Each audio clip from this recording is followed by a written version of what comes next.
నాయనా లచ్చమ్మా రండి మామగారు కూర్చోండి. కూర్చుంటాను లేడా పాప ఎడకపోయిందా లచ్చమ్మ ఆ లచ్చమ్మ ఉంటే దోసుకోబడ్డా వచ్చినావా? మా తల్లి నీతో మాట్లాడలేను కానీ సురేష ఒక 500 ఉంటాయిరా. 500? మా డాడీ కలేదు రేపు ఇచ్చేస్తాను రా. అది చూడే ఎట్ట పడుతుందా? ఏంది అని లేదంటే ఊరికే అడుగుతుండవా? గమ్మును ఉండే మేనువా. 500 ఇయ్యరా రేపు ఇచ్చేస్తానా? నేను చెప్తే అర్థం కాలా? ఒక 500 నువ్వే ఇచ్చినావనుకో మా ఇంట్లో కూరగాయలు ఉప్పు నూనె బియ్యము అన్ని తెచ్చుకుంటాం. ఇది ఉండేటప్పుడు వచ్చిన పోయి ఇంట్లో కూడా 500 దొరికేటకలేదు. అట్లుంటది మనతో. బో సురేష అడని అడుక్కుంటాను కానీ మీ ఇంటికి అయితే డబ్బుకే రానా.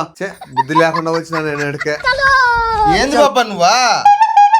ఉండాలి బాబు చెప్పింది కరెక్టేలే. అది నిష్ఠూరం కన్నా అంత నిష్ఠూరం మేలు డాడీ. ఆయన రేపు అని ఎన్ని 500 తీసుకున్నాడా? ఒకసారి ఇచ్చినాడా? మరి చిట్టలు కార్తీక ఏం చేయను కరెక్ట్ గా చేస్తాడు డాడీ. అయితే తెలుసుకుంటా.